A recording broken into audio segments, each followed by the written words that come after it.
I'm very pleased and honored to be speaking in this wonderful lecture series. Something big is going on with data. Data is not just big in terms of volume, as reflected in the phrase big data. Something transformative is happening with data. Now, we've known this since at least the revelations of Edward Snowden in summer 2013.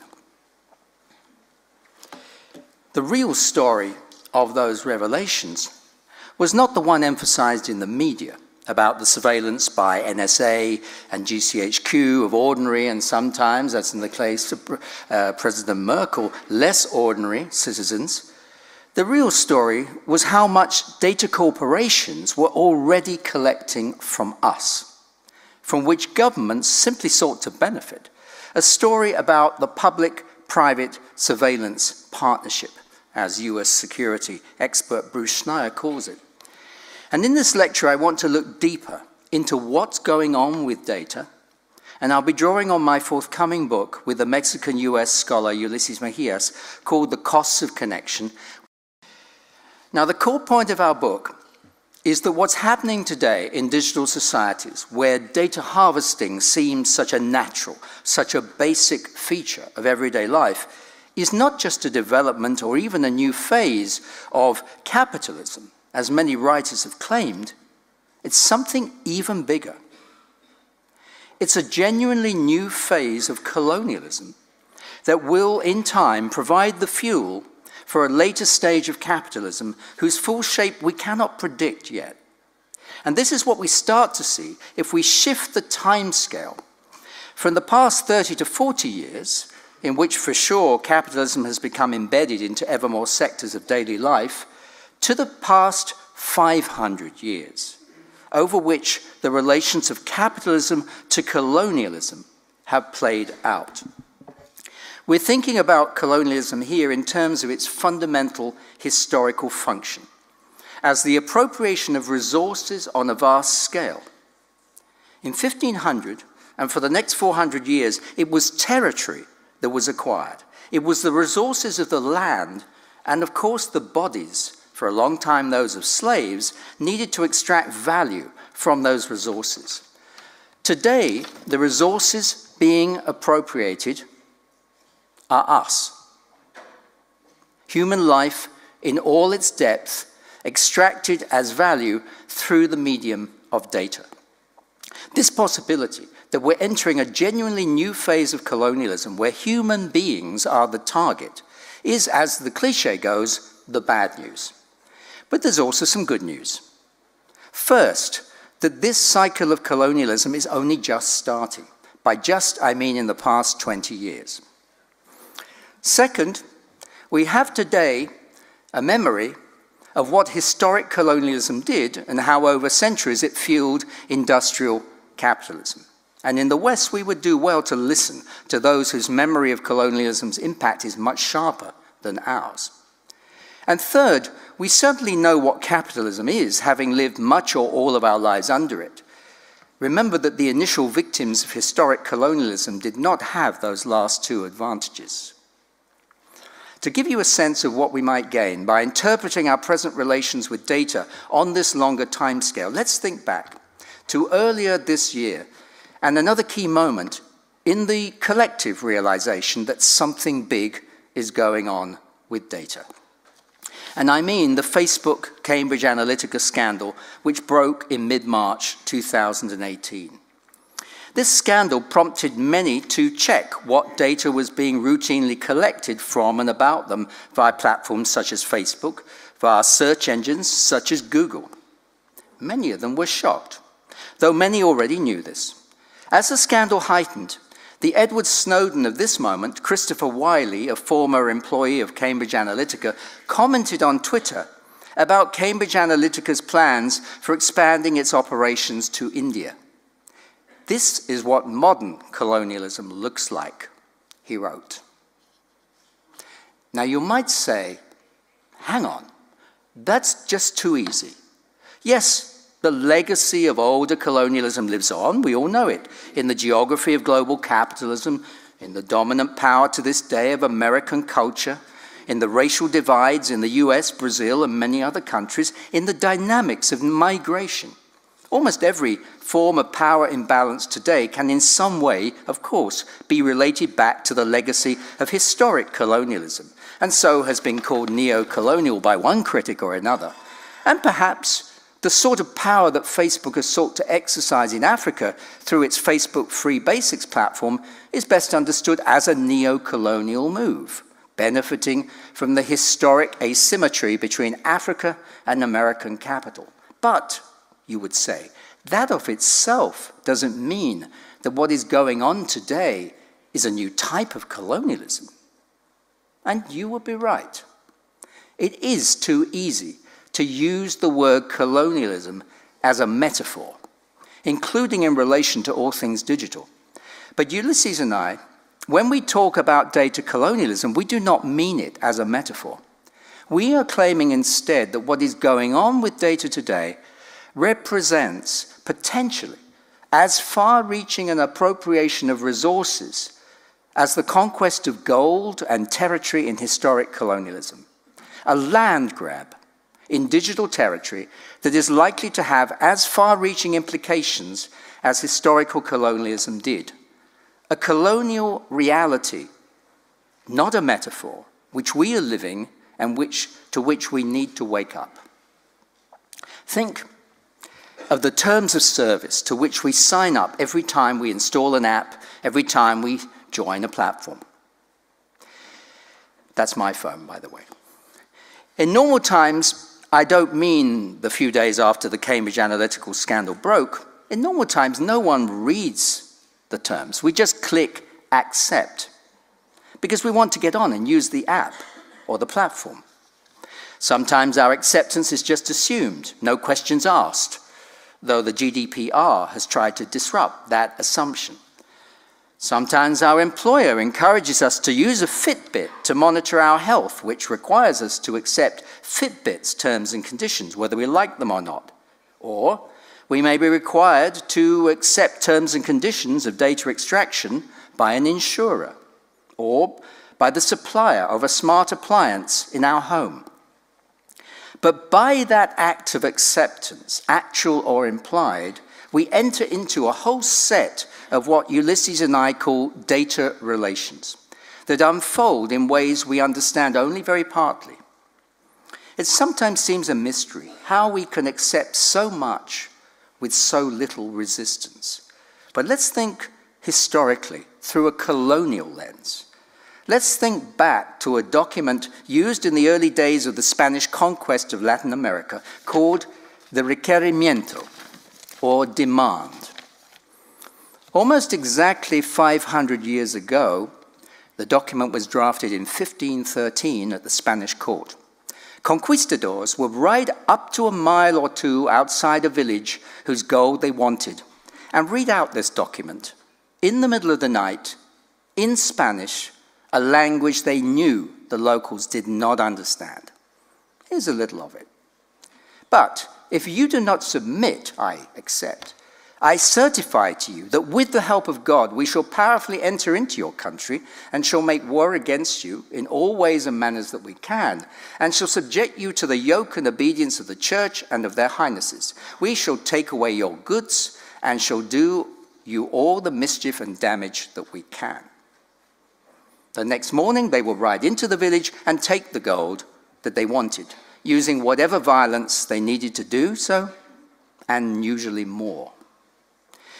Now you'll notice immediately a difference, that we really do click accept, and so no violence is needed to take our gold as we use the platform or app whose terms appear to us. I'll come back to why that is in a moment, but first let's try to map more precisely the key features of historic colonialism onto data colonialism today.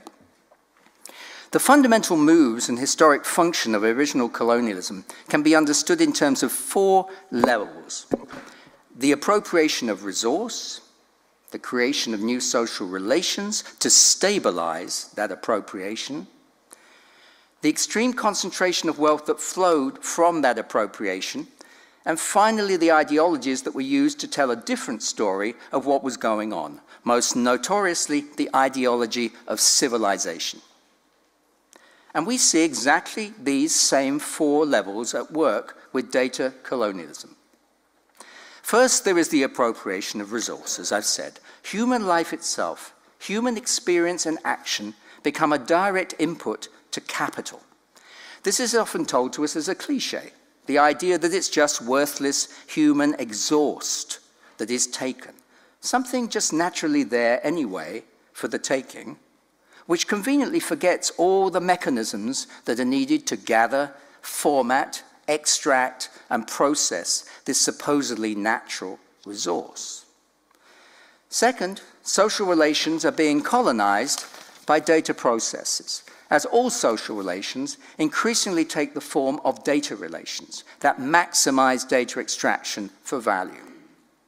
Third, the economic value that's extracted is hugely concentrated in the vast wealth of new colonial corporations, what Ulysses and I call the social quantification sector: Facebook, Google, Amazon, and so on. And finally, there are new colonial ideologies that seek to disguise what is going on.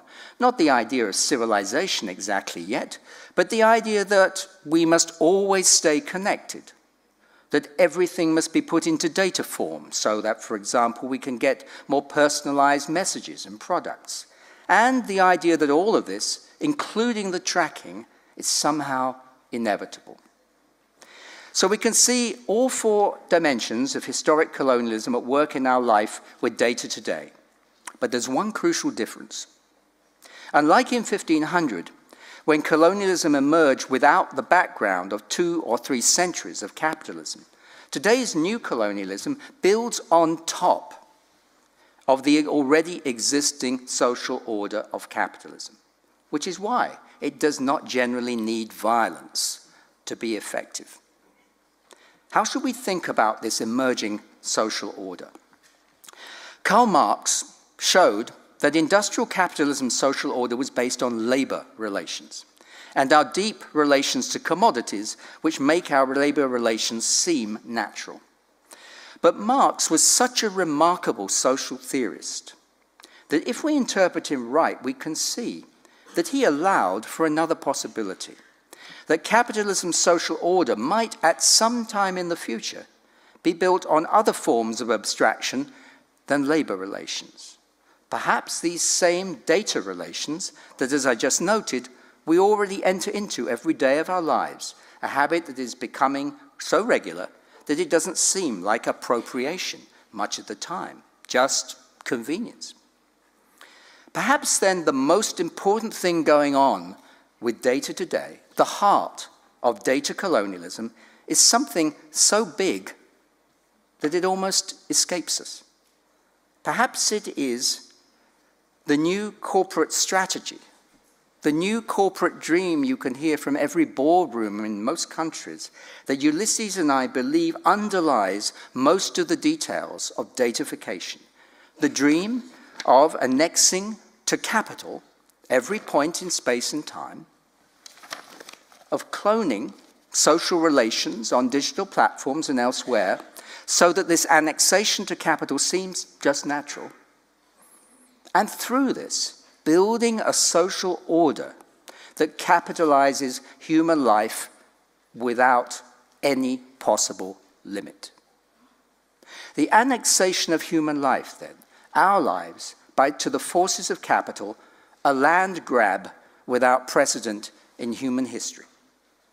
An annexation that, to be effective, does not need the violence that prized the gold from Latin America, because a vast and all-encompassing network of social relations is already in place, on the foundations of which new forms of data relation can be built, provided we agree.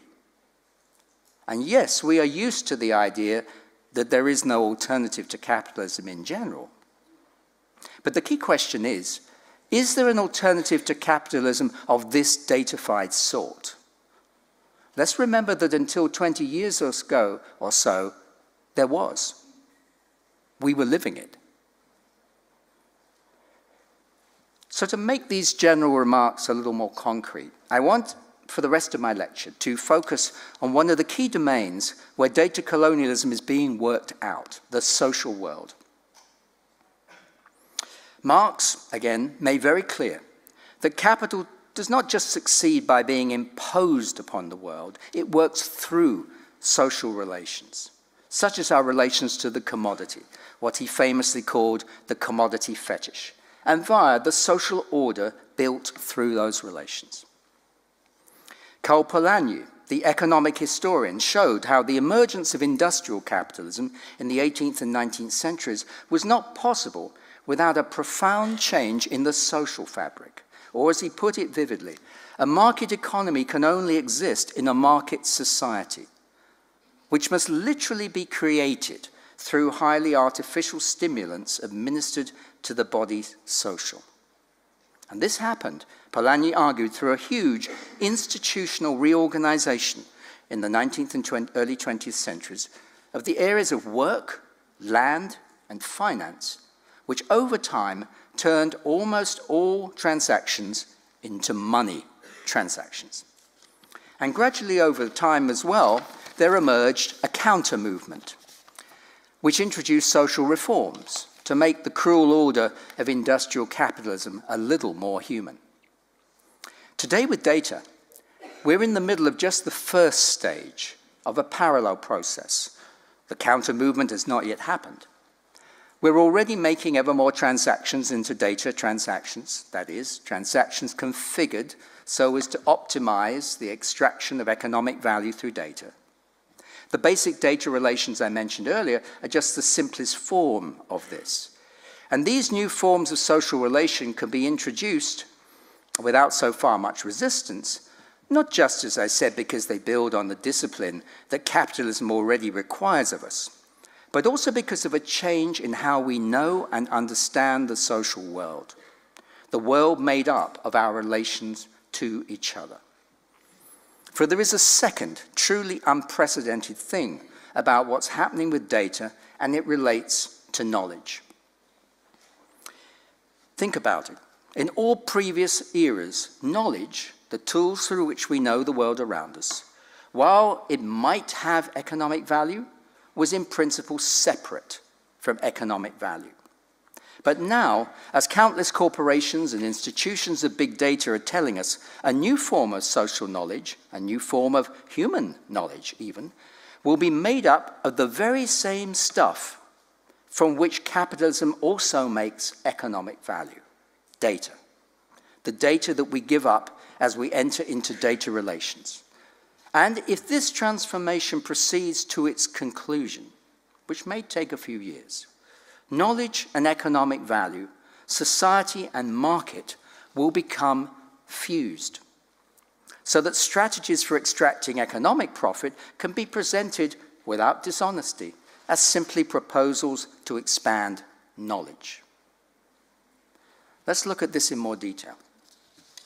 It's always hard to get into view the wider processes through which social knowledge is produced.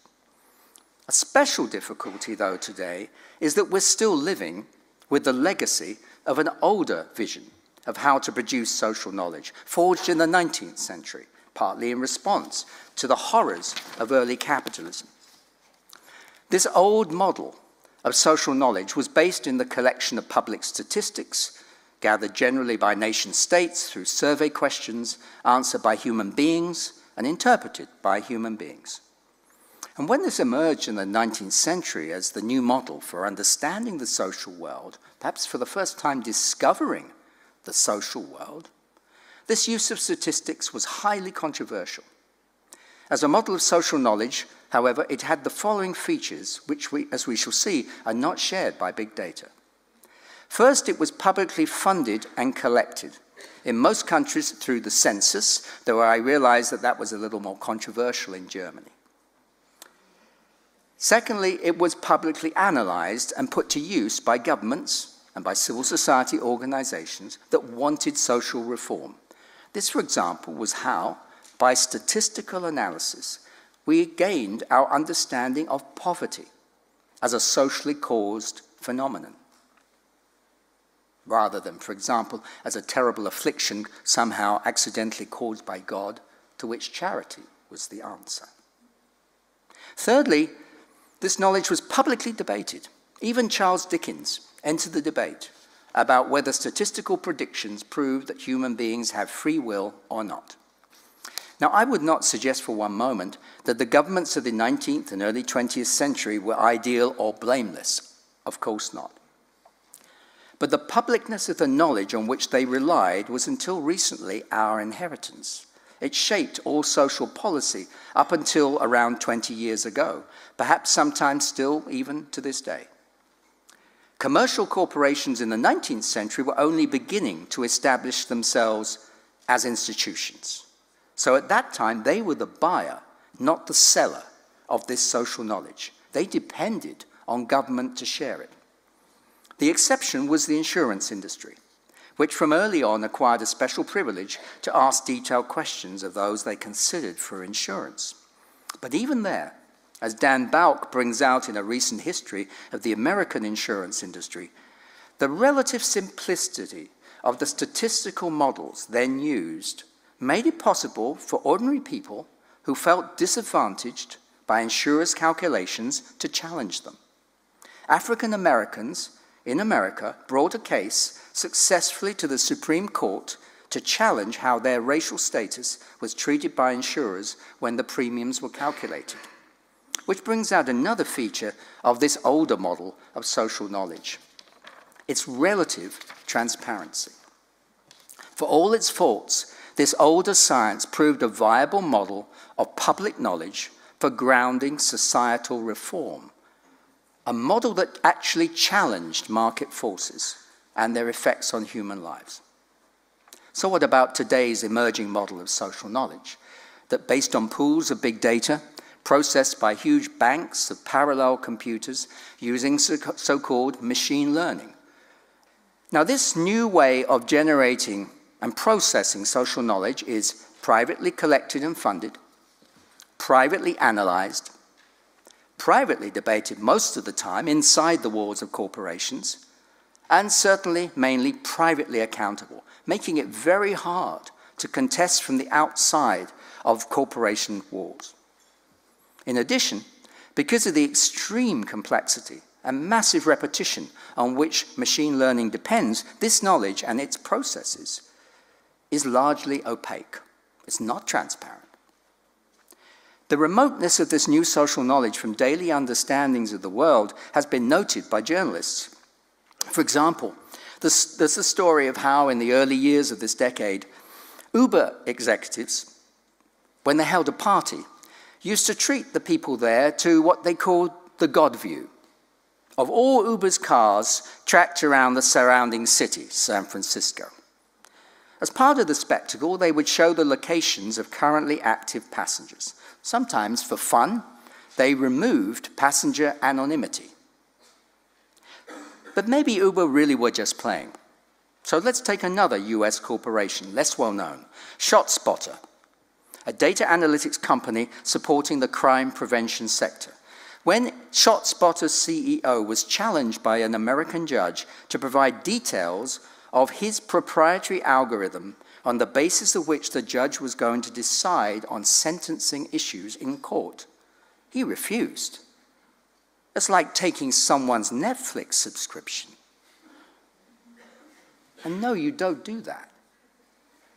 But then the knowledge that corporations like ShotSpotter are acquiring right across the social domain is not like someone's Netflix subscription. It is knowledge about our shared social world that must be publicly accountable, accessible, debatable, if, that is, the social world is still the public world that for 2 centuries we have assumed it is.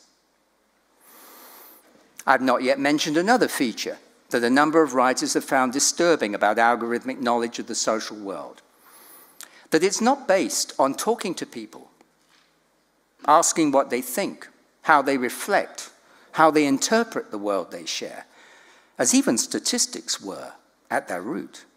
Instead, the goal of artificial intelligence, and therefore its huge attraction for corporations and governments that with access to the computing power and resources on which machine learning depends. AI's goal is the finding of proxies. Proxies discovered after countless layers of pattern seeking. Proxies which emerge as a good enough substitute for predicting when two things will be correlated. It's unclear what good enough means, which is why judges in legal systems such as the American one that are increasingly relying on private suppliers of algorithms are asking what those products are based on, without, as we saw, always getting the answers. Now, as usual, it's the state's use of such algorithmic judgment that seems to attract most attention. For example, in the area of facial recognition.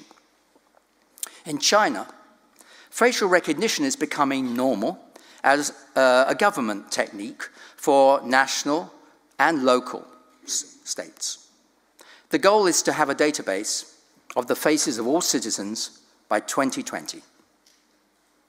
But it's also becoming a normal medium for economic transactions. You may have read that in Shanghai, you can pay for your Kentucky Fried Chicken simply by smiling at a camera.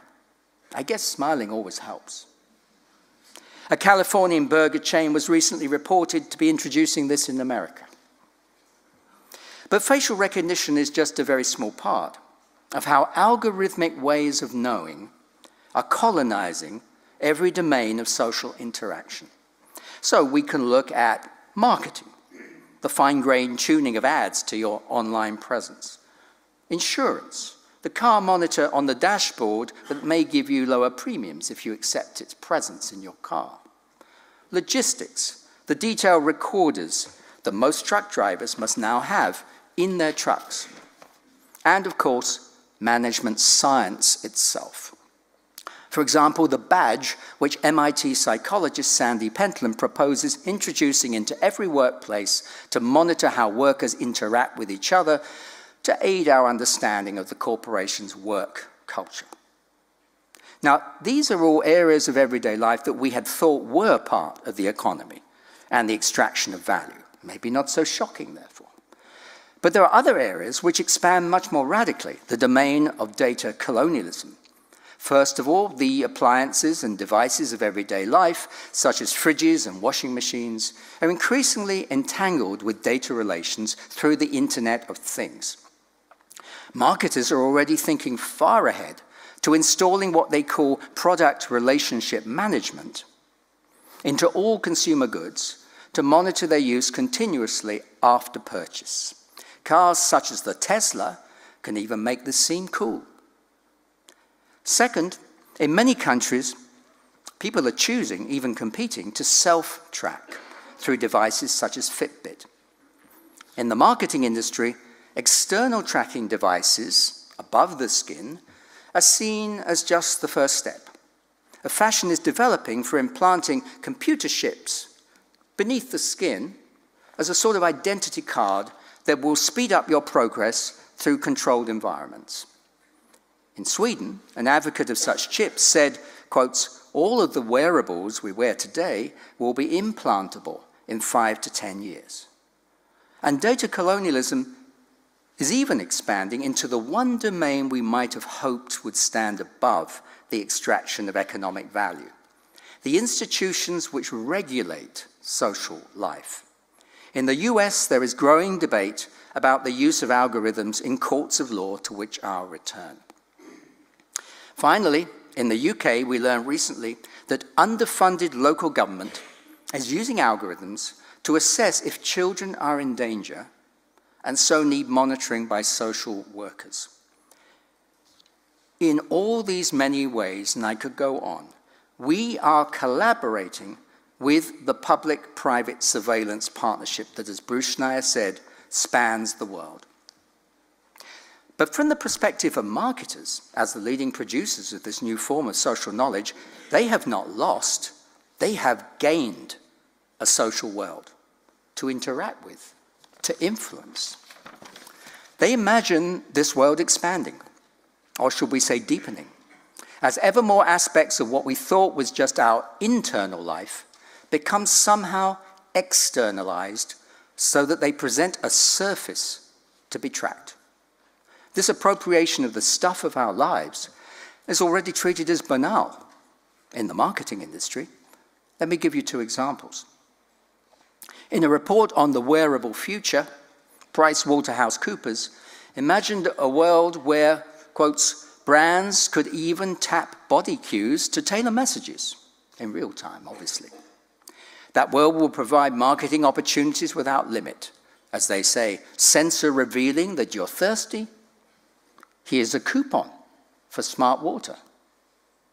Meanwhile, in a consultant's report for the insurance industry called The Internet of Things Opportunity for Insurers, we learned that insurers could, quotes, use IoT-enriched relationships to connect more holistically to customers and influence their behaviors.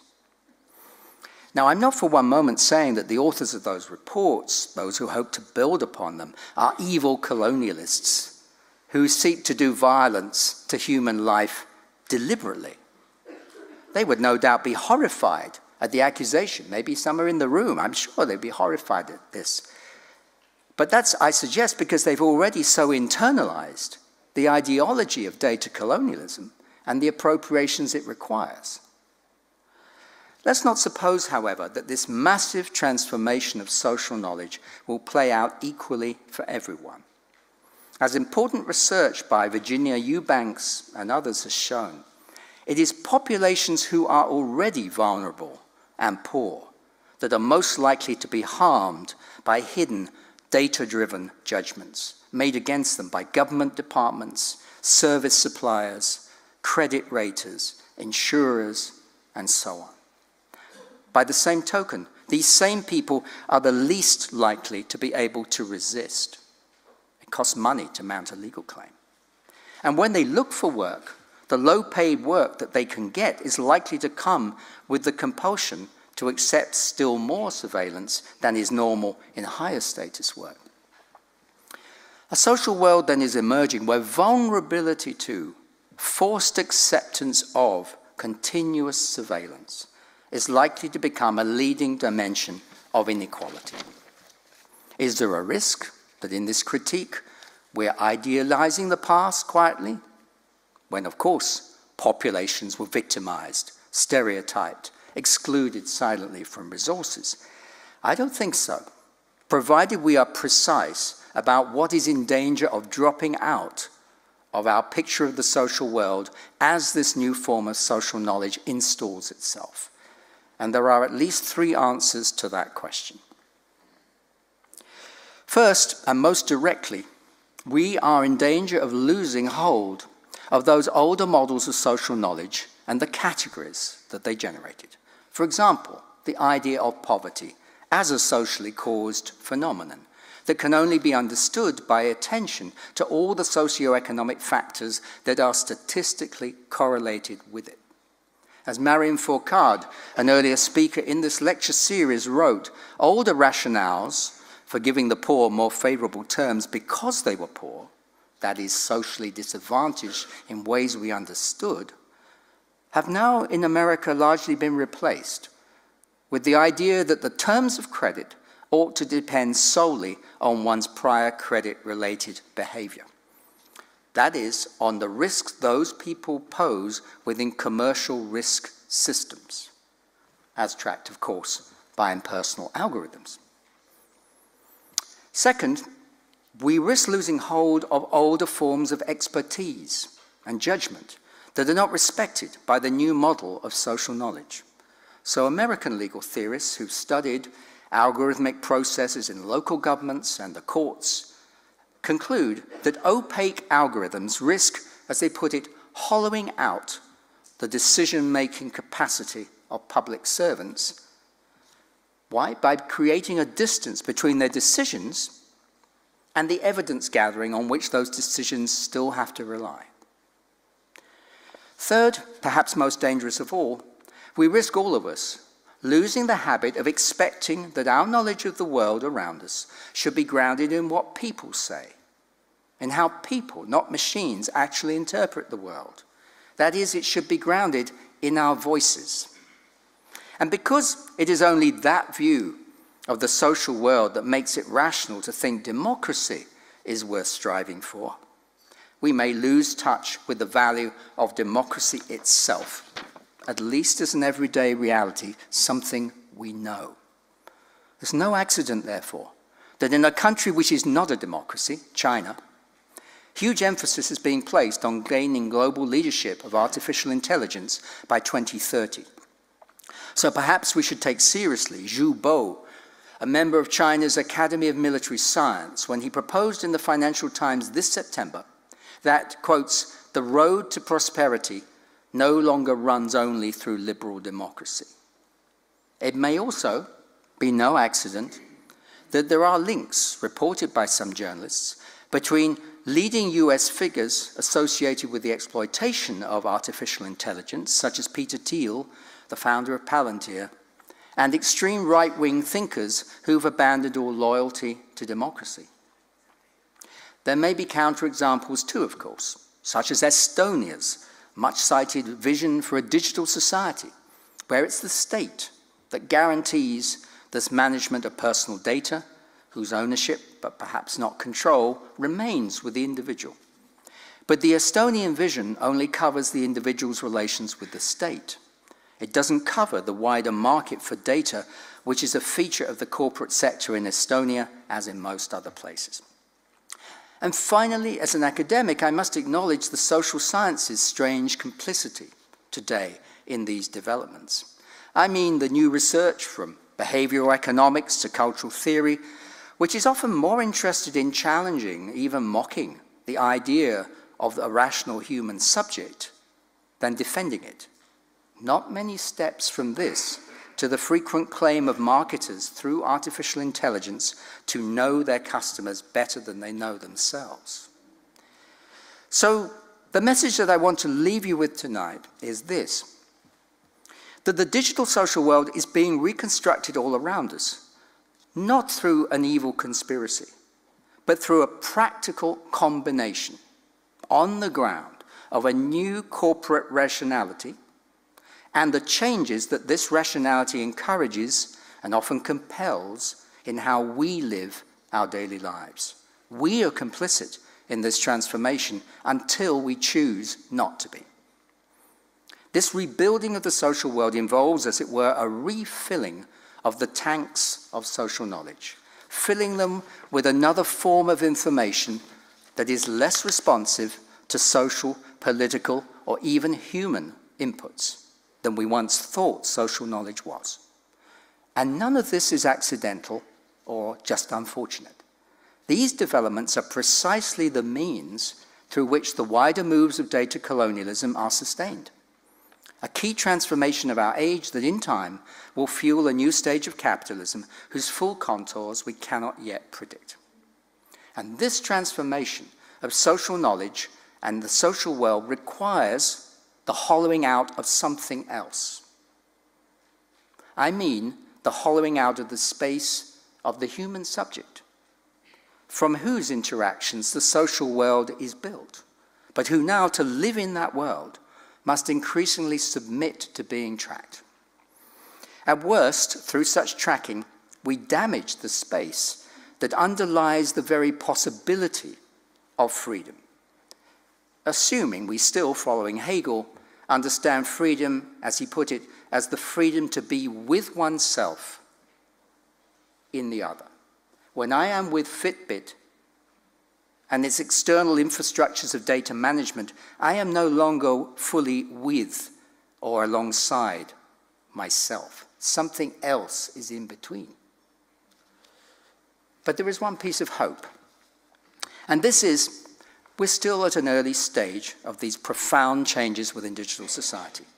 We can use our knowledge of the history of colonialism and capitalism and our awareness of the shape that data relations are already taking to question their inevitability, to challenge their necessity, and to imagine the possibility of still connecting with each other on other terms than these.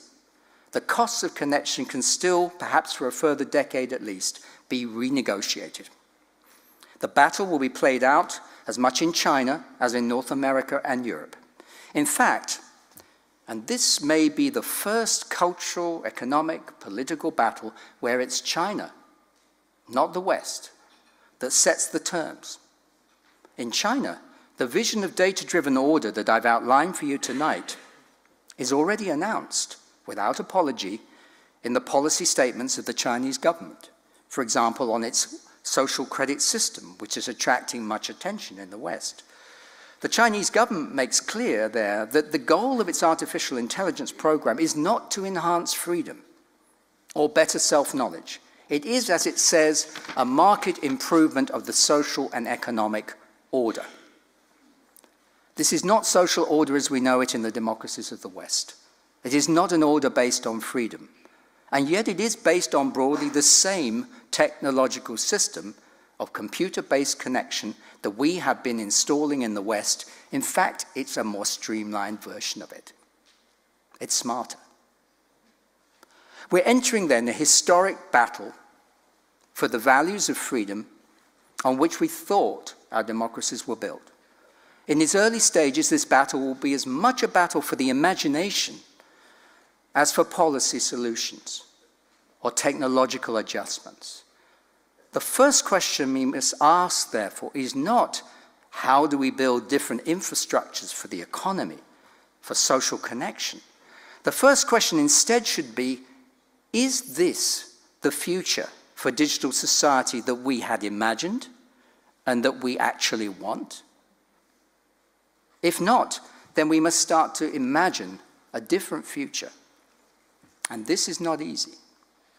I agree with historian Yuval Harari, who wrote recently that opposing the ideology of dataism is, quotes, not only the greatest scientific challenge of the 21st century, but also the most urgent political and economic project. The challenge, in fact, is even greater, because the social transformation, as I brought out, that's going on, that's driving it, is largely hidden. It risks, to quote one of my favorite German authors, W.G. Sebald, it risks becoming a silent catastrophe that occurs almost unperceived. So now is the time for our eyes to be wide open about what is going on with data, and that is why Ulysses and I have written our book, building on much great work by many other writers. It is indeed a time to work and think together to face these profound challenges. But time is short. Thank you for listening.